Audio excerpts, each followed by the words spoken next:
दोस्तों आप सभी से जानते हैं कि हमने हमारा जो फर्स्ट चैप्टर वो कंप्लीट कर लिया। Now we are moving towards the next chapter that is India's event after 1960। अब यहाँ पे अगर मैं बात करूं, इस चैप्टर में हम बेसिकली पूरा एक जिस्ट पढ़ने वाले, जो हम पूरा हमारे हिस्ट्री की टेक्स्ट बुक में पढ़ने वाले। मतलब हम यहाँ पे 1960 के बाद जितने भी इवेंट्स हुए हमारे देश में, उस चीज के बारे में हम यहाँ पे क्या डिस्कस करेंगे शॉर्ट में। अब आप सभी से जानते हैं कि हमारा जो भारत देश है वो आजाद हुआ था ईयर 1947 15 अगस्त को। अब यहाँ पे हम ये भी जानते हैं कि इंडिया एक ऐसी कंट्री है जो कि मल्टीकल्चरल सोसाइटी, जहां पे अलग अलग जात के, अलग अलग कास्ट के, अलग अलग भाषा के, अलग अलग धर्म के जो लोग हैं बहुत ही प्यार से मिलजुल कर यहाँ पे रहते हैं। अब जब इंडिया आजाद हुआ, इनिशियल स्टेजेस में इंडिया आजाद हुआ, तो इंडिया के इनिशियल स्टेजेस में क्या हुआ, इंडिया को बहुत सारी क्या प्रॉब्लम्स जो है वो फेस करने लगा। कैसे प्रॉब्लम्स? इकोनॉमिक्स से related problem, political problem, social development का प्रॉब्लम, ऐसे बहुत सारे जो प्रॉब्लम्स है वो क्या फेस करने पड़े। साथ ही साथ आपको मैं बता देना चाहता हूं, इंडिया ने क्या किया, इंडिया ने प्लानिंग कमीशन क्या इस्टेब्लिश किया, जहां पे उन्होंने सबसे ज्यादा जोर जो दी वो इंडस्ट्रियलाइजेशन। अब इंडस्ट्रीज को बढ़ाने का इन्होंने क्या बहुत ज्यादा कोशिश किया। अब इंडस्ट्रीज एक ऐसी चीज थी जिसके वजह से क्या हो सकता था, हमारा इकोनॉमिक डेवलपमेंट हो सकता था, यानी हमारे जो स्टैंडर्ड ऑफ लिविंग है वो रेज हो सकती थी, प्लस जो पॉवर्टी वो एलिमिनेट हो जाता, यानी जो गरीबी है वो कहीं ना कहीं भाग जाती। अभी कैसे होता, किस तरह से होता, ये सारी चीजें हम आगे आने वाले चैप्टर्स में, आने वाले चीजों में क्या हम पढ़ने वाले हैं, तो इसे यहाँ पे आप डिटेल में एक्सप्लेनेशन आपको दूंगा नहीं। अब साथ ही साथ इस चैप्टर में जब हम आगे बढ़ेंगे तो हम ये सारी चीजें खुद ब खुद पढ़ेंगे।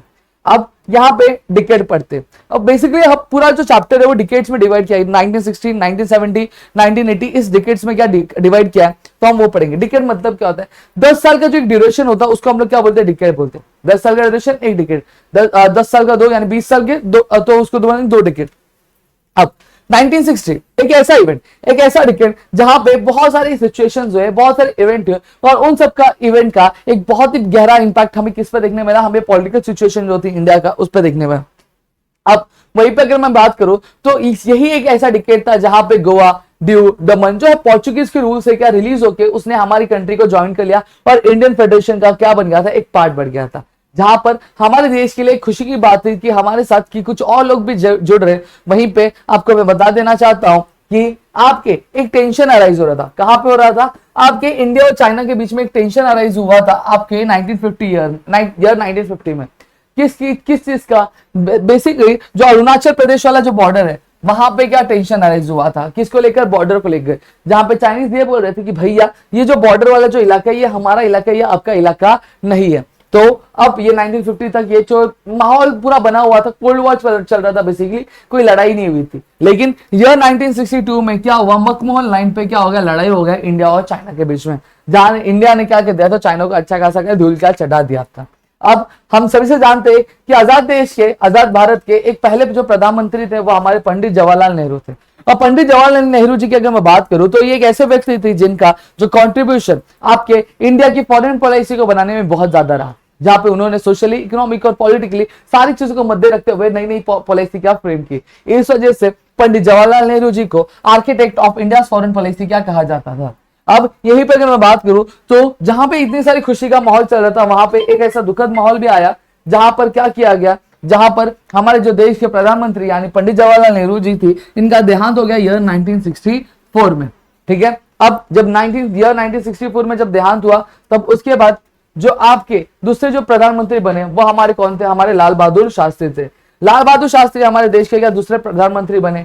ठीक है, अब जब लाल बहादुर शास्त्री जी का जब टेन्योर चल रहा था तो वहां पे कुछ इवेंट्स हुए। सबसे पहला इवेंट क्या हुआ था कि इंडिया और पाकिस्तान में क्या हो गई थी, लड़ाई हो गई थी कश्मीर इशू को लेकर आपके ईयर 1965 में। और वहीं पे अगर मैं बात करूं तो जो लड़ाई हुई थी वो 3 पार्ट में हुई थी, जहां पे इंडिया और पाकिस्तान बार बार लड़ाई कर रहे थे और आखिर में जो इंडिया ने क्या पाकिस्तान पे क्या जीत हासिल कर ली थी। अब यहीं पे जहां पे इतनी सारी चीजें हुई, वहां पे हमारे जो लाल बहादुर शास्त्री है उन्होंने अपनी जिंदगी की आखिरी सांसें आपके ताशकेंट में ली। ताशकेंट एक जगह है आपके उज्बेकिस्तान में, और वो जो देहांत हुआ था आपके ईयर 1966 में क्या देहांत हुआ था। अब ऐसा माना जाता है कि एक बहुत ही रहस्य में, यानी बहुत ही मिस्टीरियस क्या थी, आपकी डेथ थी। ठीक है, जो आज तक पता नहीं चला वो डेथ एक्चुअली हुई किस तरह से थी। अब वहीं पे अगर मैं बात करूं तो हमारे लाल बहादुर शास्त्री जी ने एक स्लोगन दिया था जिसका नाम क्या था, जय जवान जय किसान, जहां पे उन्होंने हमारे भारत देश के आपके किसान और आपके जो सोल्जर्स थे उनकी क्या इंपॉर्टेंस हमें क्या बतलाई थी। ठीक है, वहीं पे अगर मैं बात करूं दोस्तों यहाँ पे सीन ऐसा हो गया कि आपकी जो लाइट है वो चली गई थी, तो इस वजह से हम यहाँ पे जो है चीजें वापस से कंटिन्यू करेंगे। अब तक हमने क्या देखा, लाल बहादुर शास्त्री जी के टेन्योर में इंडिया और पाकिस्तान के बीच में वॉर हुआ था आपके 1965 में कश्मीर इश्यू को लेकर। वहीं पे हमारे लाल बहादुर शास्त्री जी ने ताशकंद में अपनी आखिरी सांसें गिनी ईयर 1966 में। वही उन्होंने स्लोगन दिया जय जवान जय किसान, जहां पर उन्होंने ये स्लोगन देते हुए हमारे किसान और हमारे जो सोल्जर्स, इंडियन सोल्जर्स, उनकी इंपॉर्टेंस भी क्या बात है। अब जो हमारी तीसरी प्रधानमंत्री बनी वो हमारी इंदिरा गांधी थी, और मैं आपकी जानकारी के लिए बता देना चाहता हूं इंदिरा गांधी हमारे देश की तीसरी प्राइम मिनिस्टर थी, और उन्होंने क्या किया है, उन्होंने आपके ईयर 1966 में वो क्या बनी, आपकी जो प्राइम मिनिस्टर है वो बनी। ठीक है, अब यहां पे अगर मैं बात करूं तो इनकी जो डिसीजन मेकिंग एबिलिटी थी वो बहुत ही एडमायरेबल थी, ना बोलते हैं ना बहुत ही तारीफे के लायक थी, वो डिसीजन बहुत ही अच्छा लिया करती थी। साथ ही साथ जब ये प्रधानमंत्री बनी तो उन्होंने जो बैंक्स है, ऐसे कुछ 14 बैंक्स को क्या किया, उन्होंने नेशनलाइज्ड बैंक क्या डिक्लेयर किया।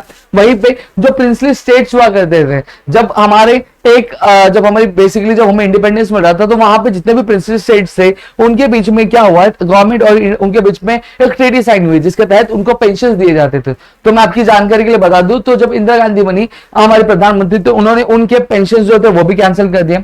और उसी दौरान क्या हो रहा था कि अब जो हमारा देश जो है वो हिस्सों में बढ़ चुका था। ये हमारा इंडिया है, इधर पाकिस्तान हुआ करता था, इधर ईस्ट पाकिस्तान, ये वेस्ट पाकिस्तान और ईस्ट पाकिस्तान हुआ करता था। और वेस्ट पाकिस्तान की कुछ ऑपरेसिव पॉलिसी थी जिसकी वजह से जो ईस्ट पाकिस्तान के जो लोग थे वो बहुत ही ज्यादा परेशान हो गए थे, और वहां पर एक मूवमेंट चालू हो गया था जिसका नाम था मुक्ति बहिनी मूवमेंट दोस्तों। ठीक है, अब चीज क्या हो रही थी, चीज ये हो रही थी दोस्तों कि वहां से अब जो बहुत सारे ईस्ट पाकिस्तान से बहुत सारे लोग जो है वो वहां से भाग के कहा आ रहे थे, आपकी इंडिया में आ रहे, जिसे हम क्या बोलते हैं, रेफ्यूजीज। अब रेफ्यूजीज का मतलब क्या होता है दोस्तों, रेफ्यूजीज का मतलब दोस्तों ऐसे लोग जो क्या कर रहे हैं, अपनी कंट्री पे रह नहीं पा रहे, और जिसके वजह से वो क्या हो रहे हैं, वो दूसरी कंट्री क्या भाग के जा रहे हैं, तो हम लोग क्या बोलते हैं, रेफ्यूजी क्या बोलते हैं दोस्तों। ठीक है, अब आता है आपका डिकेड 1970 का। अब 1970 की डिकेड की अगर मैं बात करूं तो 1971 में वापस से वार हुआ, किसके बीच में, इंडिया और पाकिस्तान के बीच में, जिसके चलते आपका जो है बांग्लादेश, ये जो देश है ये सामने चलकर यहाँ पे क्या आया। अब यहां पे अगर मैं बात करूं तो आपकी जानकारी के लिए बता देना चाहता हूं, बांग्लादेश को फॉर्म करने में कहीं ना कहीं इंदिरा गांधी का एक मेजर रोल क्या माना जाता है। अब वहीं पे आगे चलकर एटॉमिक एनर्जी क्या किया गया, हम सभी से जानते हैं कि एटॉमिक एनर्जी हमारे भारत देश की एक पॉलिसी है कि हम एटॉमिक एनर्जी को कभी भी क्या उसका मिसयूज नहीं करेंगे। हम जब भी एटॉमिक एनर्जी यूज करेंगे तो हम पीसफुल पर्पस के लिए यूज करेंगे, ऐसा हमेशा से क्या कहा जाता था। जैसे इलेक्ट्रिसिटी के लिए, फार्मास्यूटिकल्स के यूज करेंगे, और बाकी कभी किसी को मारने के लिए या फिर किसी देश पर अटैक करने के लिए हम कभी यूज नहीं करें, अनटिल एंड अनलेस सामने वाली कंट्री हम पर एटॉमिक एनर्जी यूज नहीं करती। हम सिर्फ यूज करेंगे तो हम डिफेंस के लिए यूज करेंगे, कभी भी अटैक मोड में हम यूज नहीं करेंगे। अब उसी दौरान क्या हुआ, एक अंडरग्राउंड टेस्ट किया गया एटॉमिक डिवाइसेस का आपके राजस्थान पोखरण शहर में ईयर 1974 में। अब वहीं पे जहां पे इतनी सारी चीजें हो रही थी, 1974 में सिक्किम ने क्या कर लिया, सिक्किम के जो लोगों ने क्या वोट किया और वो क्या बन गए, वो इंडियन फेडरेशन के क्या हिस्सा बन गए, और सिक्किम क्या हमारा बन गया, हमारे देश का एक राज्य बन गया। अब यहीं पे आपके देश में इलेक्शन का माहौल चालू था, और इलेक्शन के माहौल के दौरान ऐसा कहा गया था, इलाहाबाद कोर्ट द्वारा वर्डिक्ट दिया गया था कि इंदिरा गांधी जी ने क्या किया था, आपके जो मशीनरी के जो पावर्स थे उनके पास, वो गवर्नमेंट मशीनरी का उन्होंने क्या मिसयूज किया, जिसके चलते कहीं ना कहीं हमारे देश के जो हालात है वो बहुत ज्यादा बदतर हो गया था, और इस वजह से क्या हो गई थी, आपकी नेशनल इमरजेंसी का डिक्लेयर कर दी गई थी। अब इमरजेंसी की बात करूं तो 3 तरह की इमरजेंसी होती है, एक नेशनल इमरजेंसी, एक फाइनेंशियल इमरजेंसी और एक स्टेट इमरजेंसी। हाल ही में कुछ सालों पहले जब कोरोना आया तब वहां पे क्या किया गया था, फिर एक बार का नेशनल इमरजेंसी का डिक्लेयर कर दिया गया था। अभी जो नेशनल इमरजेंसी था ईयर 1975 से लेकर ईयर 1977 के बीच में क्या नेशनल इमरजेंसी का डिक्लेयर की गई थी दोस्तों। अब नेशनल इमरजेंसी खत्म हुआ तो फिर क्या हुआ आपका, फिर एक बार जो इलेक्शंस हुए। अब यहां पे कहीं ना कहीं आपके कांग्रेस पार्टी के लिए एक बहुत ही ज्यादा बोलूं एक लिमिटेशन आ गया था, एक लैक पॉइंट हो गया था। क्या हो गया था, अब जितनी भी अपोजिशन पार्टी थी वो सब मिलकर आए, उन्होंने एक पार्टी बनाई जिसका नाम था जनता पार्टी, और वहां पे जब इलेक्शंस हुए तो इंदिरा गांधी हार गई, और वहां पे जो देश के प्रधानमंत्री बने कौन बने, मोरारजी देसाई बने। लेकिन अब मैं यहां पर अगर बात करूं तो इनकी जो सरकार थी वो ज्यादा दिन तक चल नहीं पाई। ठीक है, कुछ इंटरनल डिफरेंसेस की वजह से पार्टी में, तो वहां पे उनकी जो सरकार टूट गई। फिर उसके बाद इलेक्शंस हुए तो वापस से जो देश के नेता बने वो हमारे कौन थे, देश के प्रधानमंत्री हमारे चरण सिंह क्या बने। और चरण सिंह की गवर्नमेंट का भी सेम हाल था कि उनकी भी गवर्नमेंट जो थी वो ज्यादा दिन तक चल नहीं पाई, और एट लास्ट क्या हो गया, वो डाइल्यूट हो गया। अब वापस इलेक्शन हुए तो वापस से जो कांग्रेस पार्टी ने एक अच्छा खासा बहुमत जीता, और वहां पे हमारे जो इंदिरा गांधी थे वो फिर एक बार क्या देश की क्या प्रधानमंत्री क्या बन गए। अब तक हम यहाँ अगर बात करें तो हमने 2 डेकेड्स की बात की, हमने बात की आपके ईयर 1960 की और हमने बात की ईयर 1970 की। तो इस तरह से हमने जो आधा जो टॉपिक है वो क्या कंप्लीट कर लिया। आगे आने वाले टाइम में लेक्चर्स में हम 2 लेक्चर्स में बाकी के जो चैप्टर्स हैं वो भी सॉरी जो टॉपिक्स है वो भी हम लोग कंप्लीट करेंगे। आई होप आपको इतनी चीजें क्लियर हो गई होंगी और आपको पता चल गया देश के पहले प्रधानमंत्री जवाहरलाल नेहरू जी, दूसरे लाल बहादुर शास्त्री, तीसरे इंदिरा गांधी जी, चौथे हमारे जो मोरारजी देसाई, पांचवे हमारे चरण सिंह और फिर वापस छठवें हमारे इंदिरा गांधी जी क्या बनी। तो आई होप आपको चीजें समझी है तो प्लीज वीडियो को लाइक करिएगा, चैनल सब्सक्राइब नहीं करो चैनल सब्सक्राइब करना, अपने दोस्तों शेयर करें ताकि ऐसे और कई सारे वीडियोस हम आपके लेकर आ सके आपके अपने ग्रेट ट्यूटोरियल्स के यूट्यूब चैनल पे दोस्तों।